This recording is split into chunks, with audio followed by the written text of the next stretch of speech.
Good afternoon, Scott here, known as Cantaloupe to some online, and I'm bringing another video to you on a subject that's interesting to me. It might be of interest to you or someone you know. And I want to react to a video I just watched online on YouTube about the Artemis trip around the moon, the recent shuttle that went around the moon, came back to Earth recently, and there are some people questioning whether it was legitimate, if it actually happened, or if parts of it were fake, if the whole thing was fake. And there are also, of course, the time-tested conspiracy theorists who still say that the original moon landing was staged. It was a Hollywood production, so to speak.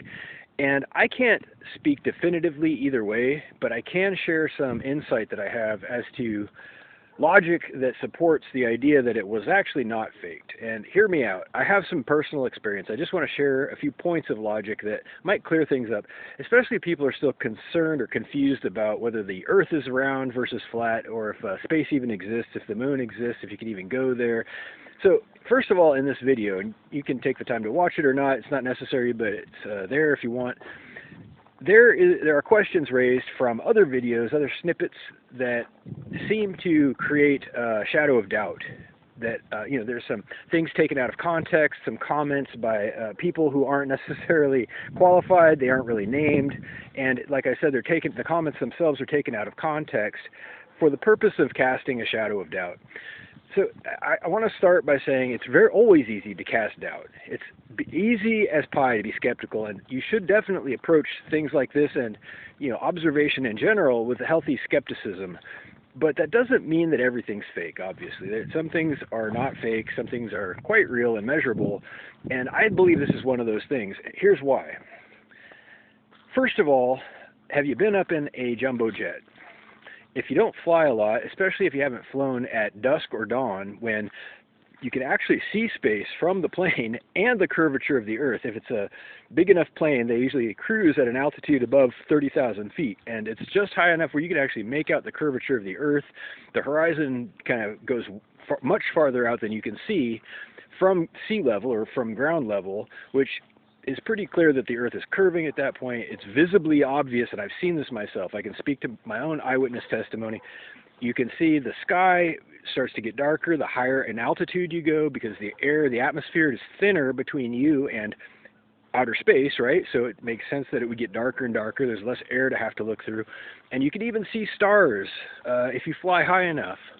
You can see stars almost at any time of day. So all of these things combined with some other observations. That's not all I have. So first of all, have you ever subscribed to satellite internet? I have. I have had satellite internet, and this is relevant because there are places in rural locations, like if you're off the grid, or if you're just way far away from any cable internet providers or other wireless providers, sometimes satellite internet is your only option, unfortunately, and it could be better. And this is the type of technology that Elon Musk has in his Starlink company, as far as I know. They have satellites that provide internet access anywhere in the world. I don't really know, but anyway, I've had HughesNet, and I don't mean to name all these companies, but just for context, it is not fake. You have to aim your satellite dish into the sky, or else you have no internet. And it's because there's these satellites, and you can actually see the satellites. So they're not imaginary. You can see them orbiting the planet, and you can see satellites without internet access. You can just go outside at night, usually, and see the satellites moving through the sky. There's quite a few of them now. There's a whole big bunch of them, and it doesn't take more than a couple of minutes to spot one.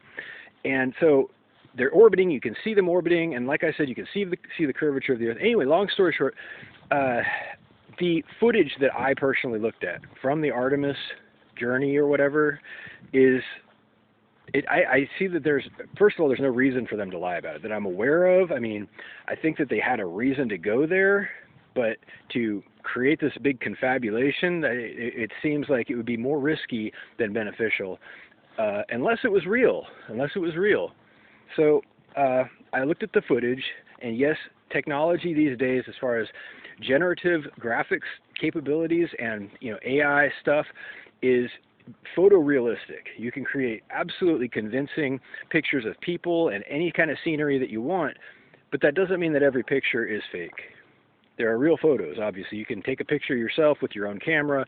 That wasn't generated. You did that yourself, so right? And from what I saw, the photos and the video footage looked real enough, and I have seen my fair share of AI-generated crap. So nothing stood out to me, and I had no reason to question it beyond normal stuff. So, last thing I want to say.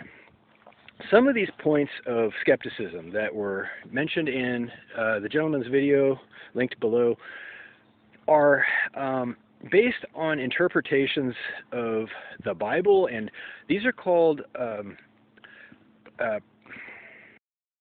confirmation biases. Okay, so what is a confirmation bias? It's when you enter into an analysis with a preconception of what is happening.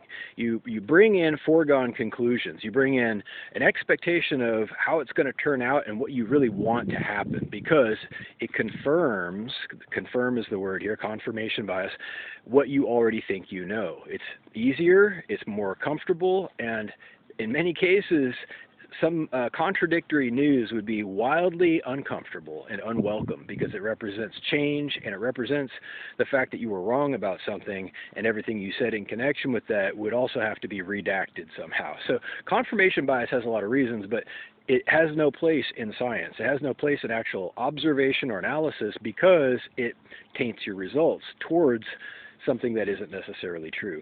So I'm seeing a great deal of this from passages in the Bible that people are interpreting. In particular, this rocket scientist who had famously engraved on his tombstone a passage from the Bible referring to the firmament and the heavens, but which is also subject to interpretation. There's nothing conclusive in this passage from the Bible, if you ask me, that indicates that space doesn't exist, or it isn't anything that we've been told or have seen legitimately.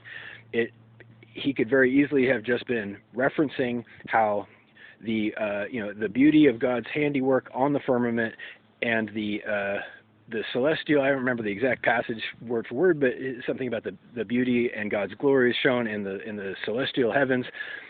Okay, well, maybe he's just trying to make something poetic and interesting that involves the cosmos on his tombstone, his epitaph. Okay, there's nothing that says it's all fake.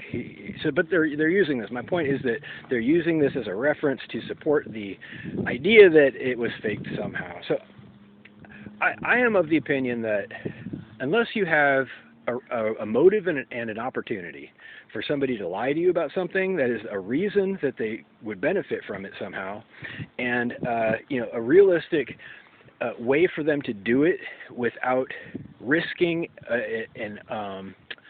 risking a great deal of their reputation, a great deal of their future funding, because if they were going to do something untoward like fictionalize a story, they would be risking a great deal of future funding, if nothing else, and their reputation. So it stands to reason that they would need a very, very good reason to do it. And I just honestly, I've thought really hard, and I think that NASA as an organization is primarily for public relations. It always has been.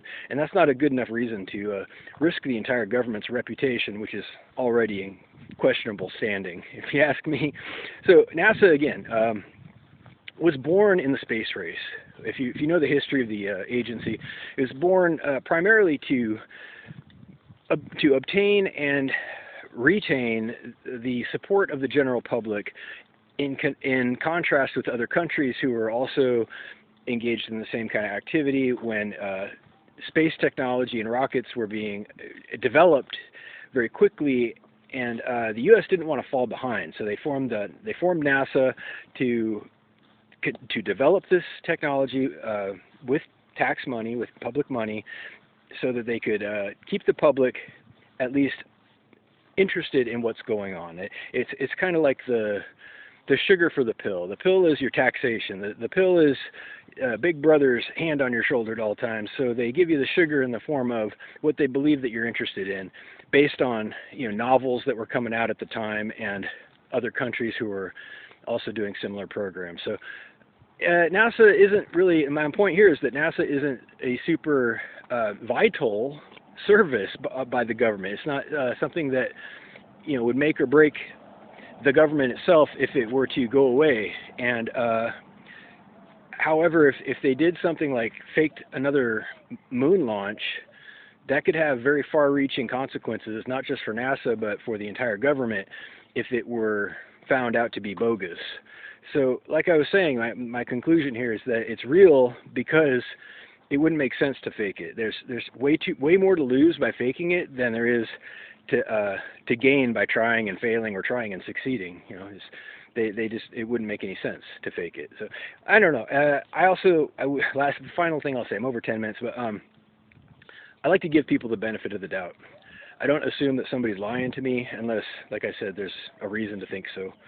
So it looked real, seems real, based on history and what I know. I have no reason to question it. If you want to watch that video, go ahead, reach out with questions or comments to whitehotrobot@gmail.com. Thank you.